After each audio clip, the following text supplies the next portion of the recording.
Okay, so this is geometry lessons 4, 5, and 6. This first lesson is about cross sections of a solid figure and knowing the difference between a prism and a pyramid. Then we're going to work with talking about circles and how you find the circumference and the area of those circles. I may send you another video talking about area of a circle just to prove that that formula for finding area of a circle. And then we're going to talk about angles and kind of what angles, how they measure, and how you figure out measurements of angles. All right, so let's start here. Cross-section of solid figures. A three-dimensional figure has length, width, and height. It's three-dimensional. There are some three-dimensional figures that you should know. A prism has a pair of bases that are parallel. They have congruent polygons. It also has lateral faces that are rectangles. A rectangular prism has 6 faces that are rectangles. Sometimes the bases are squares, but we know that all squares are also rectangles. A cube is a prism with 6 faces that are congruent squares. So a cube is also a rectangular prism. It just happens to have 6 faces that are squares instead of any rectangles. A pyramid has one base that is a polygon. It can be any type of polygon. Try anything, and we know that all polygons have to have at least 3 sides. So a pyramid can have a base that is a triangle, it can have a base that is a square, a pentagon, a hexagon, and so on and so forth. But the one base at the bottom, we usually call it the bottom or the base of the pyramid, is a polygon. And then all of its other faces are triangles. So the other faces are triangles. A rectangular pyramid has a base as a rectangle, and a square pyramid has a base that is a square. And you know a pyramid has a base that is any type of polygon, and then all of the triangular faces on the sides that come up from the base meet in a point at the top. That's what makes it a pyramid. So we're going to be talking about the difference between the two, prisms and pyramids. So think about that as we go through some of this work. If a three-dimensional figure is sliced by a plane, it creates a two-dimensional cross-section. So here's a three-dimensional shape, right, or figure, and it's sliced by a plane. And when I say plane, this like rectangular two-dimensional piece is considered a plane. And it creates a two-dimensional cross section. So if I were to take these two pieces and open them up, what would I see inside? What shape would be on the inside of that? What two-dimensional shape would be? So a rectangular prism is sliced by a plane that is perpendicular to its base. So this plane right here, this gray shaded in part, is perpendicular to the base on the bottom. Perpendicular meaning it forms a right triangle or 90-degree angle, right? So if this is the base on the bottom and I cut the plane perpendicularly to the base, what is the shape of the cross section formed? The prism has 6 faces that are rectangles, so the plane that is perpendicular to its base will be parallel to one of its faces. So this plane right here is parallel to this face right here. The cross section will have the same shape as the one of the faces. It will be a rectangle. So the cross section, if I were to like open, or if I were to like split these two pieces outside, what would I see on the inside? What shape would be on the inside of that side and the shape on the inside of this side? It'll be the same as this. So it's like if you like if this was like a block of cheese and you cut that block of cheese right down the middle and you opened it up, what shape would you see on the inside of that cheese? So the cross section would be a rectangle. If a solid figure has 2 parallel congruent bases, must it be a prism? Why or why not? So if this is my base and it has a base that's directly above it or below it. It's parallel, the same distance apart, and they're congruent, meaning they're the exact same shape. Is it a prism? Yes, it is. Yes, because they are parallel and congruent. They're the same distance apart and the same shape. That would make it a prism. This is a square pyramid. So take a look at that shape right there. It has a square base. It has 4 sides on the bottom. And it doesn't necessarily look like a square here, but that's just because with the angle we're looking at. But it is a square if you look at it like coming towards you. Because it's a 3-dimensional shape and they're drawing it on 2 dimensions, you can't really tell that all 4 sides are the same, but we're going to take their word for it. It's a square pyramid. It's sliced with a plane that is parallel to its base. So if I have a pyramid and I cut it right through the middle of the pyramid, and it's parallel to the base, what is the shape of the cross-section formed? What is the shape of the pyramid's base? The pyramid has a base that is a square. What will be the shape of a cross-section that is parallel to that base? Because it's parallel, it's gonna be the same thing. The cross-section formed will also be a square. So the cross-section will be a square. And it's a square because it is parallel to the base. Now, if you cut it perpendicular to the base, it might look different. A clay model of a cube is sliced with a piano wire. Piano wire is just it's like fishing line. It's like really strong and thin, as shown below. So it's cut kind of on this corner right here. What is the shape of the cross-section formed? Visualize how the model will look after the slice. So if you slice that corner section off, you would then have this right here facing you. What will the shape of the cross-section be? The model above shows that the cross-section will be a rectangle. The cross-section will be a rectangle. All right, let's keep going. What distinguishes a prism from a pyramid? So we know, let's start with a pyramid. A pyramid has a polygon as its base and triangles for the remaining faces. So like if you had a triangular pyramid, especially if it was an equilateral triangular pyramid, you wouldn't know which one the base was because the base would be a triangle and all the faces would be triangles. And if they were all equal, then you would have they would all be the same. But for other pyramids, like square pyramids or rectangular pyramids or pentagonal pyramids, the base would be that polygon and the rest are triangles. So then for a prism, the prism has 2 bases that are parallel and congruent, and then the rest of the faces are rectangles. They can also be squares, but usually in a prism, they're rectangles. So a prism has 2 parallel and congruent bases. What is a cross-section? So like right down here, what is this cross-section? It's the 2-dimensional shape that is formed from a plane, a 2D shape or figure formed from a plane slicing a 3-dimensional figure.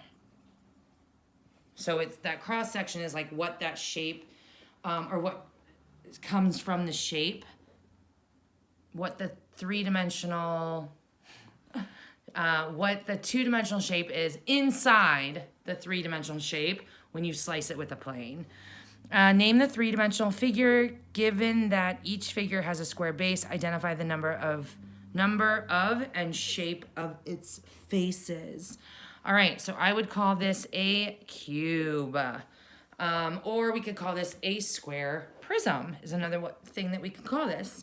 And it says, identify the number of square bases and the shape of its faces. So it actually has 6 square bases, right? Because they're all the same size and shape, you don't really know which one is the base. You can't really tell. But then, so you could say that it has 2 square bases and 4 square faces. Because like if you said this was the base, then that would be parallel to this and they're congruent. So the 2 bases are parallel and congruent and the rest of the faces are squares. And then for this one, this is a square-based pyramid. Square pyramid.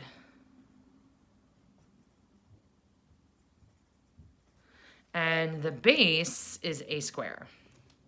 1 square. And then I don't even have to count how many triangles there are. I know how many triangles there are based on how many sides there are in my base. So because a square has 4 sides, you know there's going to be 4 triangles coming up from the base meeting at that point. So 1 square and 4 triangles. A rectangular, okay, so the directions are use the information given to identify the shape of the cross section. Ooh, this is fun. So a rectangular prism sliced by a plane parallel to its base. Because it's parallel to the base, it's going to be the same as the base, right? So what would that, then if you flip this up, like if this were like a piece of bread and you sliced it right down the middle and you flipped it up, what would you have? What 2-dimensional shape would you see? And then down here, this is a pyramid. This is a square-based pyramid and it's sliced by a plane perpendicular to the base through its vertex. So it's sliced right down the middle of this vertex, all the way perpendicular to this, to the square. So if you were to open it up, what would you see? Well, you need to think about what the other faces are, and that will help you figure out what you'll see. All right, here's another rectangular prism that's sliced by a plane. Now, it's not sliced straight down the middle, but it is still parallel to its base. So what will you see? And then right here, this one's kind of tough. You need to, a cube is sliced through the corner. So what would the corner look like? If you cut off a corner, where corner, as you can see, if you just kind of look at this bottom part, what will you have there? Now this is, because it's cut through the corner, it almost, you're like taking off a triangular pyramid. So what shape would you have if you flipped it off? Like if you flipped that darkened piece off? Sal molded 2 cubes from clay. Then he took piano wire and sliced through each cube, as shown in the dashed lines. Each slice was perpendicular to the base of the cube. Do the shapes of the 2 cross sections differ? Explain. So because this is a cube, and if you were to take your plane and slice it through perpendicularly or parallel or perpendicularly, you're going to get the same shape. And in these two, they're cut the same way, perpendicular to the base, but they're just cut at different parts of the shape. So this one's cut farther back, this one's cut further up. What will you see if you like cut that piece off? Is it going to be the same? If yes or no, explain why. And then we've got pyramids A and B down here, and it says pyramids A and B below are sliced by planes that are perpendicular to their bases. The only difference is that the plane that slices parallel pyramid A passes through its top vertex, And the plane that slices pyramid B does not. Do the shape of the two cross sections differ? Explain. So if you, let's see, parallel A passes through the top vertex. So parallel A goes straight through the middle. What will it look like? And this one right here, it looks like it cuts off on the side. That's kind of hard to see. But if you look, like if it just cuts off right on the side, and you open it up, what will you see? Will it be the same? Will it be the same shape? Will it be the same size? All right, next lesson is on circles. So a circle is a set of points in a plane that are the same distance from a given point, called the center. So a circle is actually not a polygon, because a polygon has to have at least 3 sides. It has to be a closed figure, has no cross sections and no curves. This has just really one side when you think about it, and the whole thing is a curve. But the points all around should all always be the same distance from the center, and that distance is called the radius. So right here, the distance from the circle to the center is called the radius, and then if you go from side to side going through the center, it's called the diameter. A radius or a little r stands for radius, is a line segment from the center of a circle to any point on the circle. A diameter, d, little d, is a line segment that connects 2 points on the circle and passes through its center. It is twice the length of the radius, so 2 times r equals d. The distance around the circle is called the circumference. So it's like a fancy word for perimeter of the circle. And it is labeled as big C. You can calculate the circumference of a circle using one of these formulas. C equals pi times diameter, or C equals 2 times pi times radius. So another way we say this is C equals pi times diameter, or C equals 2 pi r, where pi, we round it. These two little lines are estimation lines. Pi is 3.14, and as in a fractional form, we use 22/7. And so what's kind of cool about this, 22/7 or 3.14, is this is the ratio of every single circle or circumference to the radius. So if I have a radius and I multiply it by 3.14, I'm gonna get the circumference. Or I'm sorry, if I have a radius or the diameter, really, sorry, the circumference is the ratio between the diameter and the distance around the circle. So every diameter in every single circle you ever will look at, if you multiply it times this number, 3.14, you will get the distance around that circle. Or if you have the distance around a circle and you divide it by 3.14, you will get the diameter. Got it? All right, an area A of a circle, so we do big A for area, is the number of square units inside it. You can find a circle's area A by using this formula. A equals pi r squared. So I'm gonna send you a video of like why that works. It's this really cool YouTube video that I've been using for years and years and years. We may have done it I think we did do it this year in MTSS, where it starts off as a circle and they keep slicing it until it becomes a rectangle. And then you can see how it simplifies into this formula right here. All right, so let's go ahead and get started with the work that we're gonna need to do to just kind of fill these numbers in to find our circumference and area. What is the approximate circumference of a circle O? What is the approximate area? And they're saying approximate because we're using the rounded version of pi. Pi is an irrational number. So usually when you're working with area and circumference, it's the approximate measurement of the area and the circumference, because we're not using the obvious, like the whole number pi. It'd be crazy to do that. What is okay, so we are gonna find the radius or the diameter. So we have the radius right here, r equals 14. And we're going to use the formula for finding the circumference when you know the radius. Now it doesn't, I mean, when you know the radius, you can just multiply by 2 to get the diameter. Obviously, we know that. So we're going to use this formula right here. C equals 2 pi r. Let me grab my calculator. So we just fill in what we know. Come on, come on, come on. Calculator has not been in the sun at all, so I'm going to use a different one.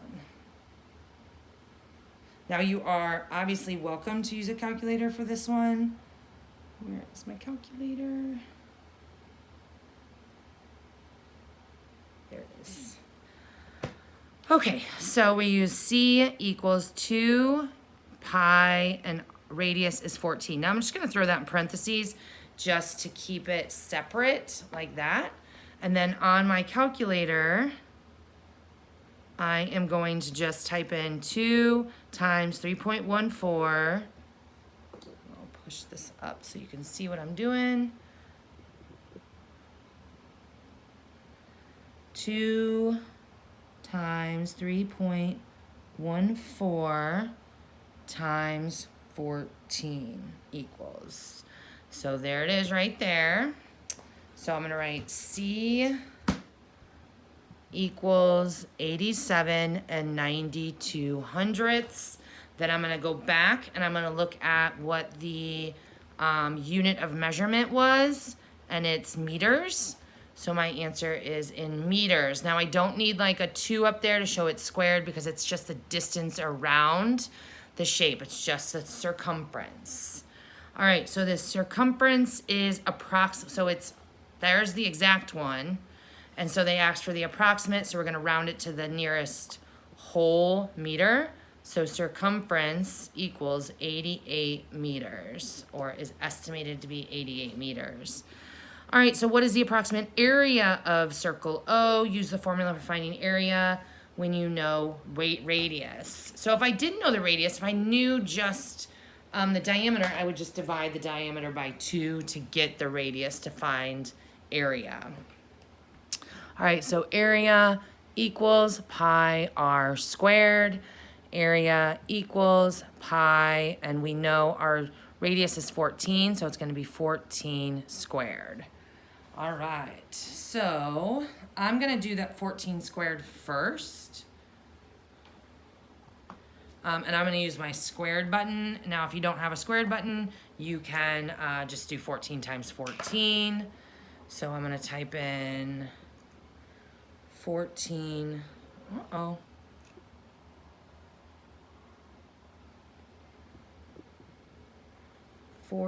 Okay. 14 squared. There it is right there. Times 3.14 equals. And there is my exact area. So area equals 615 44 hundredths of a meter squared. And then they asked for the approximate, so I'm just going to round it to its nearest meter, and that's 615 meters squared. Now don't forget to put that squared or that 2 up there to show that this is area. We're actually using like square meters to measure the inside of that circle. All right, let's see what else we got down here. It says if you use 3.14 for pi to find the circumference, will you have the exact circumference? If not, what will you find? You know you will not. Why not? Because 3.14 is the rounded version of pi. So you will find something to the closest hundredth, depending on what you're multiplying by. All right, let's see what else we're doing here. What is the area of circle Okay, all right. So what values do you need to know to find the area? The formula is pi, or area equals pi r squared. So you need to know the radius. AB is the diameter. So D equals 12 centimeters. The radius is half the length of the diameter. So radius equals diameter over 2, or D times 1/2. So if the diameter is 12, we divide that by 2 and we get 6 centimeters. Calculate the area. So again, we're doing this approximate because we're using pi here. So pi times 6 squared, which is pi times 36, 3.14 times 36, and I'm going to use my calculator to do that. 3.14 times 36 equals, the exact answer is, or I guess it's not exact because we are using the rounded, but they're asking us to take it even like further, the approximate, so I'm going to round to the nearest unit here and just say that it is 113 centimeters squared. And they already have that square centimeters there for you. If 15.7 feet of fencing are needed to completely surround a circular flower bed, what is the approximate diameter of the flower bed? So this is the kind of stuff I love to do because just looking at this, yes, you know how to find the circumference, you know how to find the area. Now, what if you know the circumference, but you don't know the diameter? So how do you figure that out? Like right now, we know the circumference, but we don't know the diameter. So does the problem involve circumference or area? Well, circumference. Circumference is the distance around a circle. Since fencing is placed around a circular flower bed, use the formula for finding circumference. Use the formula to solve the diameter. Here's my formula. And then what do I know? So I do know the circumference is 15.7. So then how do I figure this out? So really, like the way I would love to write this, or the way I would write this, is 15.7 equals pi times diameter. And then, so what I do know is pi. So 15.7 equals 3.14 times diameter. So basically what I want to do is I want to get rid of pi on this side because I want to get D all by itself over here. So I'm going to divide pi by pi. And if I do it to this side, I have to do it to this side. And 15.7 divided by 3.14 equals 5, equals the diameter. So that was pretty simple.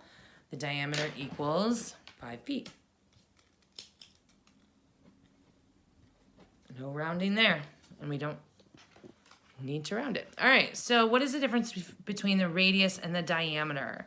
So the radius, r equals distance from any point on circle to center. And the diameter is the distance from any point to another point on circle when it passes through center. And that last part is really important because you can also have a circle that looks like this. There's my center. And you can have something called a chord. That is called a chord. A chord goes, touches one point of the circle and goes to another point of a circle, other circle. So the distance from any point to another on the circle.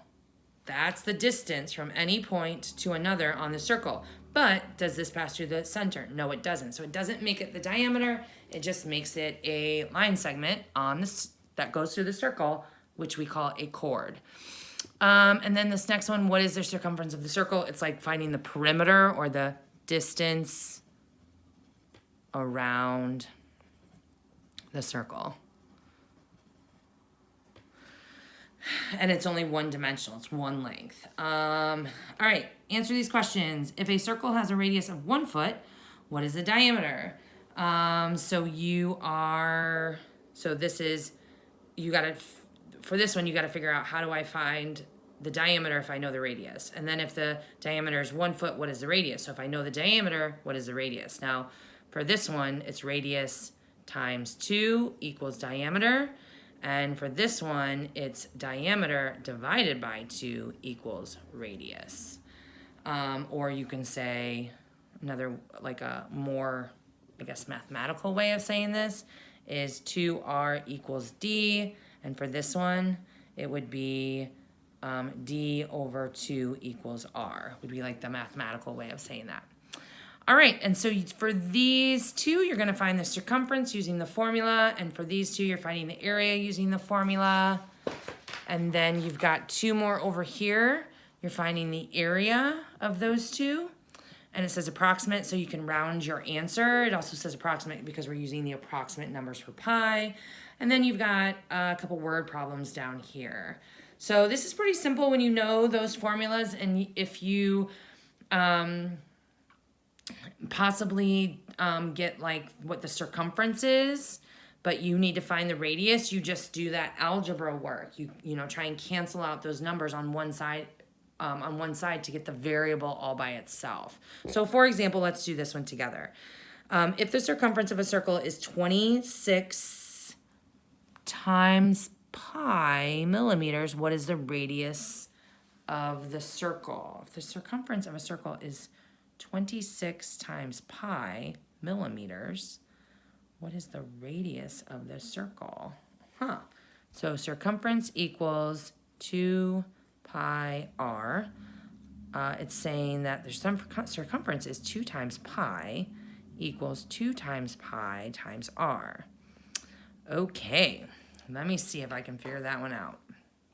So this 26 times pi, do I multiply 26 times pi? Times 3.14, I don't think it really matters.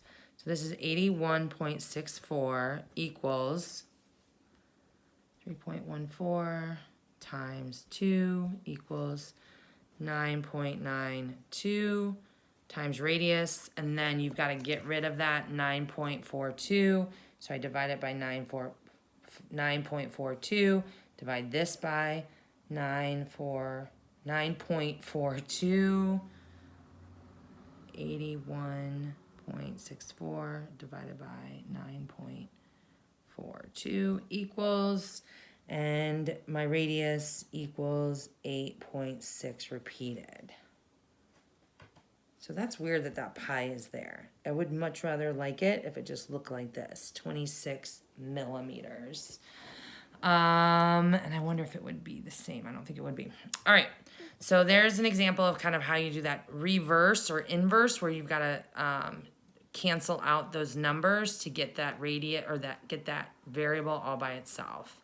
All right, so make sure you Google chat me or email me if you've got any questions, and I can go over any of them really quickly in a video, or just Google Meet with you or Zoom with you to go over it. All right, angles. An angle is a geometric figure formed by two rays or line segments that have a common endpoint called a vertex.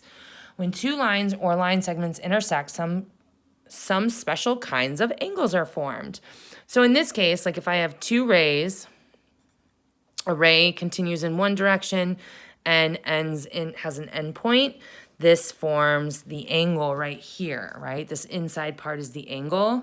And we call this kind of curved part the arc of the angle. You can also get angles when you have two line segments or two lines or two lines, or a line segment and a line. When they meet, these also form angles right here.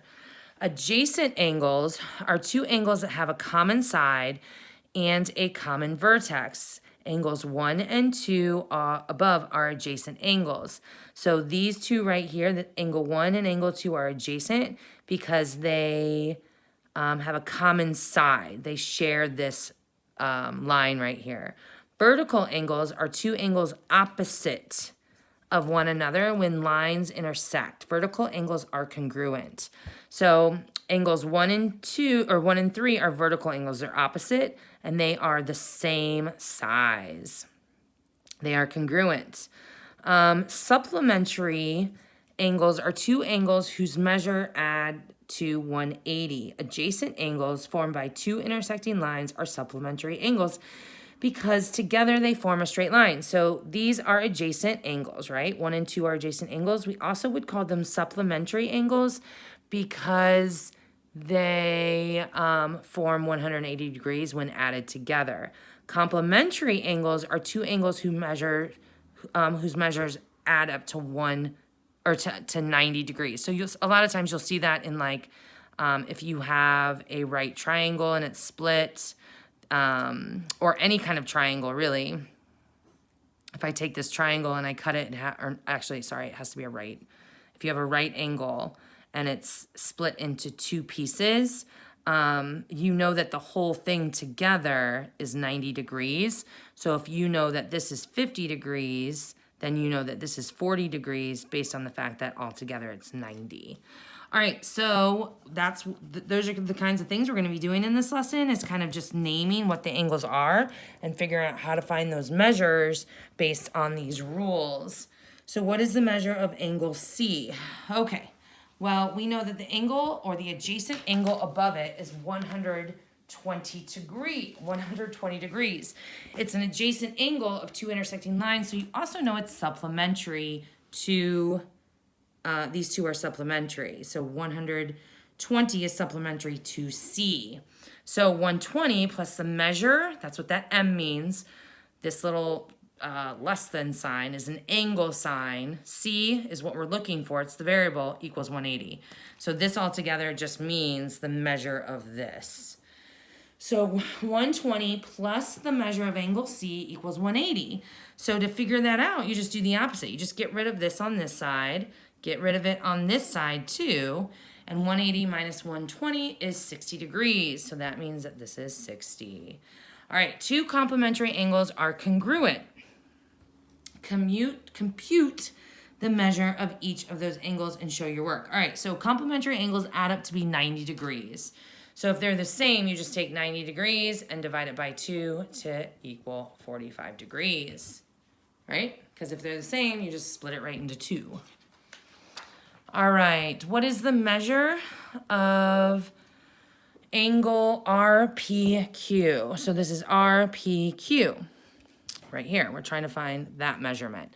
So it is vertical to this one over here. P is vertical to 128 degrees. Therefore, it is congruent. It's the same. Apply what you know about vertical angles. Angle RPS and angle RPQ are vertical angles. So if the measure of angle NPS is 128 degrees, then angle RPQ has the same measure. So the measure of angle RPQ is 128 degrees. Angles Y and Z are complementary, and measure of angle Z is 70 degrees. What is the measure of angle X? All right, so let's get in there and see what they're talking about. So we know that they're saying that these two right here, Y and Z, Y plus Z equals 90 degrees. So if I know the measure of angle Z is 70, then I know Y plus 70 equals 90. So I got to get rid of this, so I subtract it from here. So then Y equals 20 degrees. All right, apply what you know about the complementary angles. The measure of angle Y plus the measure of angle Z equals 90. The measure of angle Y plus, we know that Z is 70. So we subtract 70 from both sides and we get 20 degrees. Apply what you know about the sum of the measures of the angles in a triangle. Oh, this is one of my favorite works. The sum of the angle of any triangle equals 180 degrees. It's like one of my favorite things to do when I'm teaching in class to prove this, but you just gotta know. You just know. that the measures of, if you add up all the angles, you're always going to get 180 degrees. So, let's see what I got. All right, so I know that angle X and angle Y are two acute angles in a right triangle. The sum of the measures of the angles in the triangle equals 180 degrees. Okay, got it. All right, so X plus Y plus 90, because it says a right triangle, right? A right triangle equals 180. So, I'm assuming that they're saying that they're both, these two are equal acute angles. So if we take, if these two together are the same, basically what you can say is we've got this 180 is their total. We're going to take away the right triangle from that. And this is plus, right? We don't know. Or is it this one? Oh, it's this one up here. It's 70, right? We're talking about this one up here. I thought this was a totally different one. All right, so if I know that Z is, what did we say Z was? Z was 70. This one right here is, oh, we're trying to figure out this right here. We know that Y is 20, so then we're trying to figure out what X is. Got it. So if I know Y over here is 20, I can add these together. So 180 minus 110 leaves me with what X equals. So X equals 180 minus 110, which is 70, which I already knew that. And look at how cool that is. X is actually congruent to Y, or to Z. Down there, which talks about a whole different thing of angles. 90 plus 20 equals 110 minus this equals 70. So angle X is 70 degrees. Sorry for that mix up. I thought they were talking about a whole different triangle. I thought they were saying that these two were equal acute angles. And if you added it to 90, like this would be 90 plus 90. These two together would be 90, which means each one of those would be 45. But I was wrong. All right, what are vertical angles? They are opposite. Opposite angles when two lines intersect. What are supplementary angles? Angles that add up to be 180 degrees and form a straight line. Complementary angles add up to be 90 degrees and form a right angle. So like these two, 1 and 2 would be complementary, and then these two, like 1 and 2 would be supplementary. Or no, sorry, supplementary, complementary. The way I remember that is like if you have 180 degrees and 90 degrees, and this is complementary and this is supplementary, C comes before S in the alphabet, and obviously 90 comes before 180. That's how I always remember it. Another way I know students remember it is supplementary is the same letter as a straight line. Like supplementary straight. So you always remember that 180 degrees forms a straight line. That's another way students have remembered it. All right, so use the diagram to answer all the questions 4 through 6. Name the pairs of adjacent angles in the diagram. So the way you can do this, so adjacent means next to each other. So I can say angle S and angle P, right? Those are adjacent. Angle P and angle Q. Oops. Those are adjacent. Angle Q and angle R. Right? Angle Q and angle R. Oh, I'm sorry, you can't see. And then angle R and angle S. Angle R and angle S. Those are all adjacent. Name the pairs of vertical angles in the diagram. So you're going to have 4 there also because you have, oh no, just 2, I guess. These are vertical and these are vertical. So just 2 pairs of angles. Name all the pairs of supplementary angles in the diagram.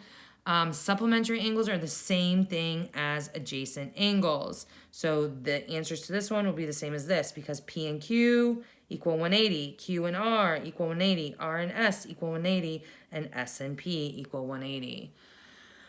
Use a diagram to answer 7 and 8. Which of the following names describe the relationship between angle A, B, and D and angle B, C, B, D? So what is this angle in relationship to this angle? What types of angles are they together? And if angle ABD measure 35 degrees, then what is the measure of DBC? So knowing that this is 90 degrees, if that's 35, what is that? All right, and so you should be able to do these with no problem knowing those rules.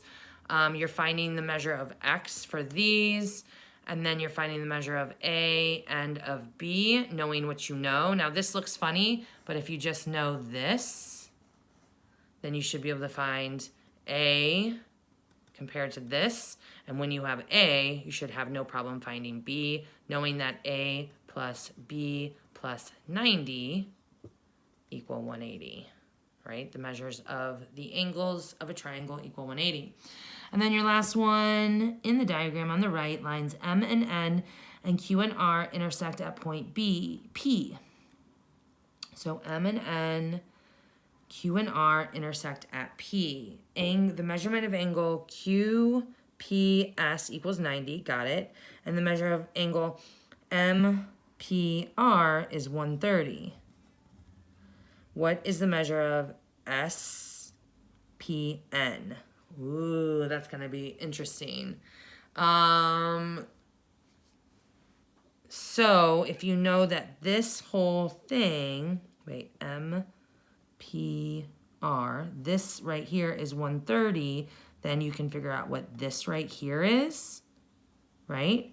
And if you know what this is, because this angle with this angle is going to equal 180. And if you know what this angle is, you should be able to figure out what this angle is because you know what this is. And this angle plus this angle plus this angle will also equal 180. Yay, this is my favorite kind of math. All right, Google chat me or email me if you got any questions, and I'd be happy to help.